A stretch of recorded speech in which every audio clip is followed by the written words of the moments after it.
اور دل کا سکون نہیں ملتا، اللہ کی عظمت کم ہو جاتی ہے، تبھی تو انسان گناہ کرتا ہے۔ اللہ کی محرومات کی اہمیت نہ رہی تو دل پر پردہ پڑ جاتا ہے اور مہر لگ جاتی ہے۔ جب انسان اللہ کو بھول جاتا ہے تو اللہ انہیں بھول جاتا ہے، انہیں برباد کر دیتا ہے، ذلت اور رسوائی ان کا مقدر ہو جاتی ہے۔ جن لوگوں نے اللہ کے اوامر و احکام کو برباد کیا وہ اللہ کی عطاب کا نشانہ بنتے ہیں۔ اللہ بڑا بے نیاز ہے جبکہ بندہ ہر لمحے اس کا محتاج ہے، پھر وہ ان کے ذکر سے کیسے غافل رہ سکتا ہے؟ اور اگر غافل رہتا ہے تو اپنی جان پر خود ظلم کرتا ہے، کیونکہ اللہ تو اپنے بندے پر کبھی ظلم نہیں کرتا بلکہ لوگ اپنی جانوں پر خود ظلم کرتے ہیں۔ اس کا حال ایسا ہوتا ہے جیسے اس کے پاس تلوار تو موجود ہو مگر نیام میں زنگ آلود ہو، گناہوں سے دل زنگ آلود اور مفلوج ہو جاتا ہے۔ نفس ہمارا تو برائی کا حکم دیتا ہی ہے، وہ شہوات و خواہشات اور گناہوں سے قوی، دلیر اور درندہ صفت بن جاتا ہے، جبکہ نفس مطمئنہ تو مر چکتا ہے۔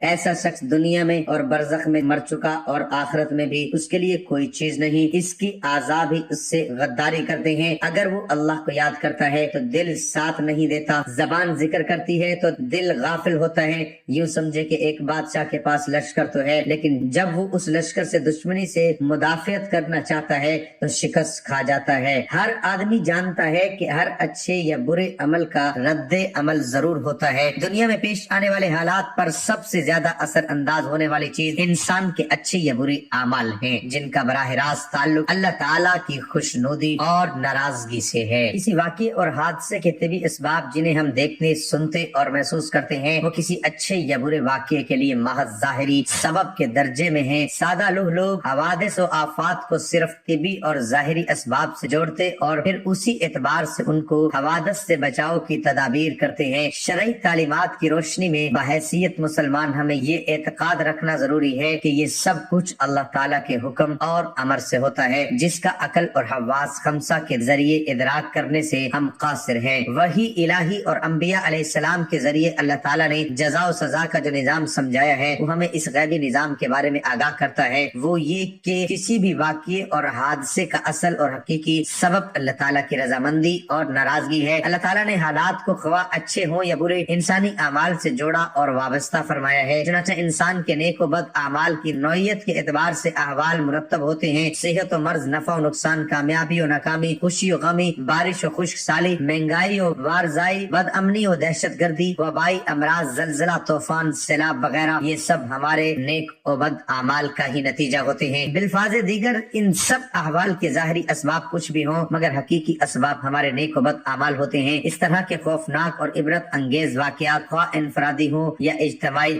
دراصل اللہ تعالیٰ کی طرف سے الارم اور تنبیہ ہوتے ہیں تاکہ انسان اپنے اعمال کا محاسبہ کرے اور کوئی تنبیہ اس کے غفلت و شعار دل کو جنبش دینے میں کامیاب ہو جائے۔ جب بھی میں کہتا ہوں اے اللہ میرا حال دیکھ، حکم ہوتا ہے اپنا نامہ اعمال دیکھ۔ دنیا میں پیش آمدہ اچھے یا برے واقعات سے حاصل ہونے والا انسانی تجربہ بھی اسی پر شاہد ہے کہ ہمارے سارے لوگ اور قوموں پر اللہ تعالیٰ کی نافرمانی کی وجہ سے دنیا میں ہی مختلف قسم کے عذاب آئے ہیں۔ مثلاً کوئی مسخ کیا گیا، کوئی زمین میں دھسایا گیا، کوئی دریا میں غرق کیا گیا، کوئی طوفان کی نظر ہوا، اور ان تباہ شدہ اقوام کی بستیوں کے کھنڈرات آج بھی اس حقیقت پر دال ہے کہ نافرمانی سبب پریشانی ہے۔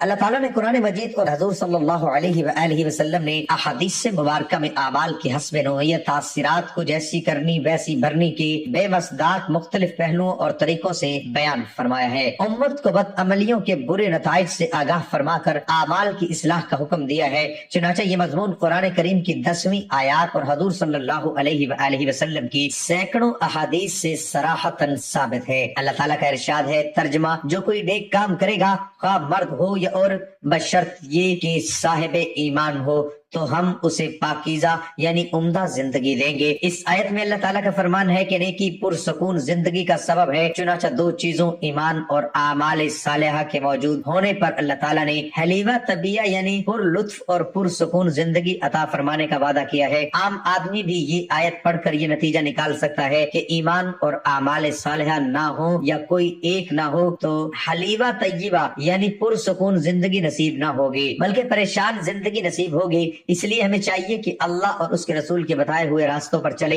اور اپنے اعمال درست کریں تاکہ ہماری زندگی کے تمام مسائل حل ہو سکیں۔ اس وظیفے کو میرے بھائیوں میری بہنوں میں آپ کو اپنی طرف سے نہیں بتا رہا، اس وظیفے کو میں نے خود اپنی زندگی میں ظہر کے بعد میں روزانہ جب بھی ظہر کی نماز پڑھتا ہوں تو یہ وظیفہ پڑھتا ہوں۔ یہ وہ وظیفہ ہے کہ اس وظیفے کو پڑھتے ہی آپ کی کوئی ایسی حاجت ہے، کوئی ایسی مراد ہے جو پوری نہیں ہو سکی، کوئی ایسی خواہش ہے، کوئی ایسی بڑی مراد ہے، آپ چاہتے ہیں کہ مثال کے طور پر ذاتی مکان چاہیے ہے، مثال کے طور پر آپ چاہتے ہیں کہ کوئی بڑی رقم آپ کو مل جائے، تو آپ کی کوئی بڑی سے بڑی حاجت مراد ہوگی، یہ وظیفہ پڑھتے ہی فوراً پوری ہو جائے گی۔ جو تنگ دستی کی وجہ سے مشکلات کا شکار ہوتے ہیں وہ اپنی تنگ دستی کے لیے مختلف راستے بھی اختیار کرتے ہیں، وہ کبھی کسی سے تعویذ مانگتے ہیں اور کبھی کسی عالم کے پاس جاتے ہیں، مگر ایسے اعمال درست نہیں کرتے، ان کی اپنی غلطیاں ہی ہوتی ہیں، کوتاہیاں ہی ہوتی ہیں جو ان کا رزق کم کرنے کا باعث بنتی ہیں اور وہ ان مشکلات کے شکار رہتے ہیں۔ تو آج ہم آپ کو ایسی چیزوں کے بارے میں بتانے والے ہیں کہ وہ کون سی عام غلطیاں ہیں جو ہمارے رزق میں مشکلات پیدا کر دیتی ہیں اور اللہ تعالیٰ ہمارا رزق تنگ کر دیتا ہے۔ آپ کو حدیث مبارکہ کی روشنی میں بتائیں گے کہ کس وجہ سے اللہ تعالیٰ انسان کا رزق کم کر دیتا ہے۔ اس کے بعد کسی قسم کے ٹوٹکے، کسی قسم کے تعویذ نہیں لینے پڑیں گے، ہاں وظائف ضرور کرنے ہوں گے جو آپ کے لیے آسانی پیدا کریں گے، جتنے چاہیں کر سکتے ہیں۔ اللہ تعالیٰ کا نام لو، اللہ تعالیٰ سے مانگتے رہیں تو بے شمار نعمتیں اللہ پاک آپ کو عطا فرما دیتا ہے۔ سب سے پہلا عمل جو ہے وہ یہ ہے کہ جوتے پہن کر یا کھڑے ہو کر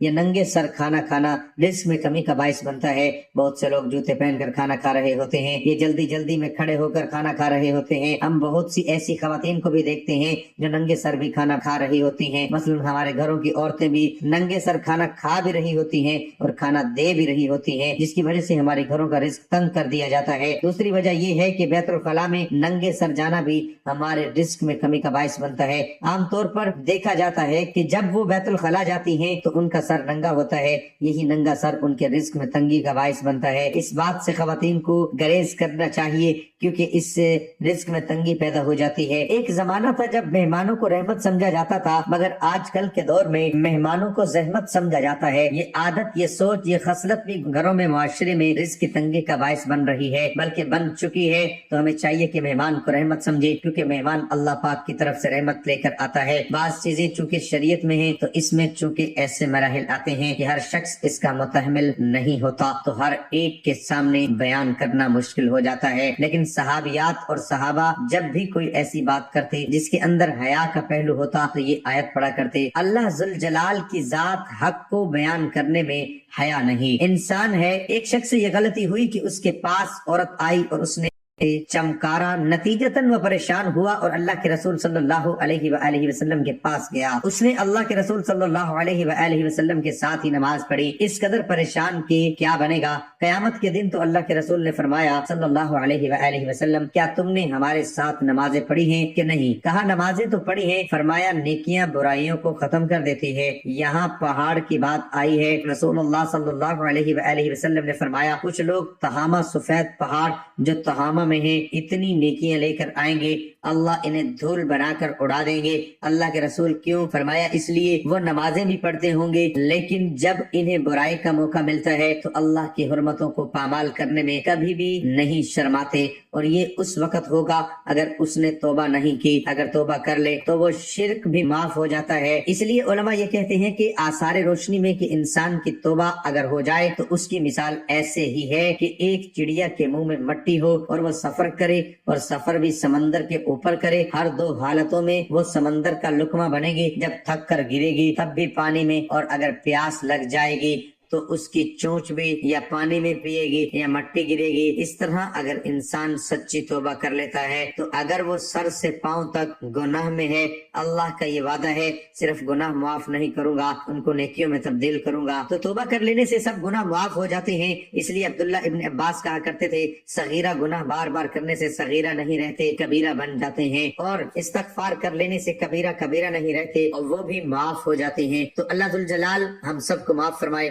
اور گناہوں سے بچائے۔ ناظرین اپنے اعمال پر توجہ دیجیے، حقوق العباد لازمی پورے کیجیے اور حقوق اللہ کا بھی خیال رکھیے، کیونکہ اللہ کا بھی حقوق تلف کرنے والوں کو پسند نہیں فرماتا۔ قیامت کے دن اللہ اپنے حقوق تو معاف فرما دے گا، مگر حقوق العباد یعنی اللہ کے مخلوق کے حقوق جو آپ نے ادا نہیں کیے ہوں گے ان کو معاف نہیں فرمائے گا، ان پر آپ کو سزا دی جائے گی اور آپ کی نیکیوں سے ان کے حقوق کو ادا کیا جائے گا۔ اب میرے پیارے بھائیوں، میری بہنوں، آج کا وظیفہ وہ مجرب تسبیح ہے، آج کا جو مجرب عمل ہے اس عمل کو سمجھ لیں۔ سب سے پہلے اتوار کے دن ظہر کے بعد آپ لوگ کیا کریں گے، جیسے ہی آپ لوگ جائے نماز پر سلام کے بعد بیٹھ جائیے گا، جس طرح اتحیات میں بیٹھتے ہیں ویسے ہی آپ لوگ جائے نماز پر سلام کے بعد بیٹھ جائیے گا۔ ایک مرتبہ درود پاک پڑھ لیجیے گا، کوئی سا بھی درود پاک پڑھ لیں، درود ابراہیمی پڑھ لیں، صلی اللہ علیہ وآلہ وسلم پڑھ لیں، یا جو درود پاک پڑھنا چاہیں آپ لوگ ایک مرتبہ کوئی سا بھی درود پاک پڑھ لیجیے گا۔ درود پاک پڑھنے کے بعد میرے بھائیوں میری بہنوں، آپ کو آج کا جو عمل ہے، آج کا وظیفہ ہے، یہ بہت ہی آسان سا وظیفہ ہے، اتنا آسان ہے کہ کوئی چھوٹا بچہ بھی بڑے آرام سے، سکون سے،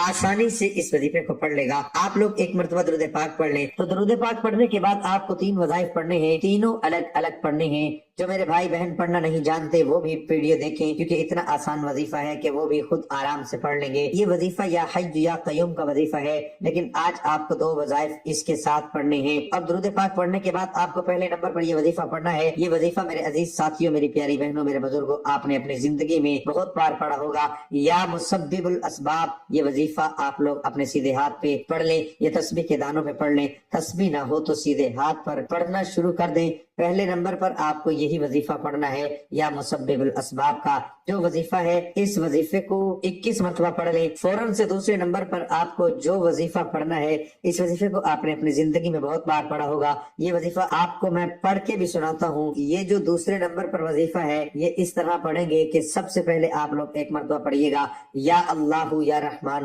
تو یہ 1 ہو گیا۔ پھر دوسری بار پڑھیے گا یا اللہ یا رحمان، یہ 2 ہو گیا، یا اللہ یا رحمان، یہ 3 ہو گیا۔ اسی طرح یہ وظیفہ آپ کو 21 مرتبہ ملا کر پڑھ لینا ہے۔ دوسرا وظیفہ بھی آپ لوگ جب 21 مرتبہ یا اللہ یا رحمان کا پڑھ لیں، اس کے بعد یا حی یا قیوم برحمتک استغیث کا وظیفہ تیسرے نمبر پر آپ کو یہ وظیفہ پڑھنا ہے۔ اس کے بعد کرنا کیا ہے، آخر تک ویڈیو دیکھیے گا، جلدی سے چلے مت جائیے گا، کیا پتہ کوئی اہم بات آپ سے مس نہ ہو جائے اور آپ جب وظیفہ پڑھنے لگے تو پھر آپ کو فائدہ نہ ہو۔ اس لیے ویڈیو کو آخر تک دیکھیے گا، ہر بات سمجھ کر جائیے گا، ہر چیز اپنے ذہنوں میں بٹھا کر جائیے گا۔ تیسرا وظیفہ یا حی یا قیوم برحمتک استغیث، آپ لوگ سیدھے ہاتھ پہ یہ پڑھ لیں، تسبیح کے دانوں پہ پڑھ لیں، اور یہ وظیفہ 33 مرتبہ پڑھنا ہے۔ اس کے ساتھ 7 مرتبہ سورۃ کوثر پڑھنی ہے، انا اعطیناک الکوثر فصل لربک وانحر ان شانئک هو الابتر۔ آخر میں اس کے بعد فوراً آپ لوگ ایک مرتبہ درود پاک فوراً پڑھ لیجئے گا۔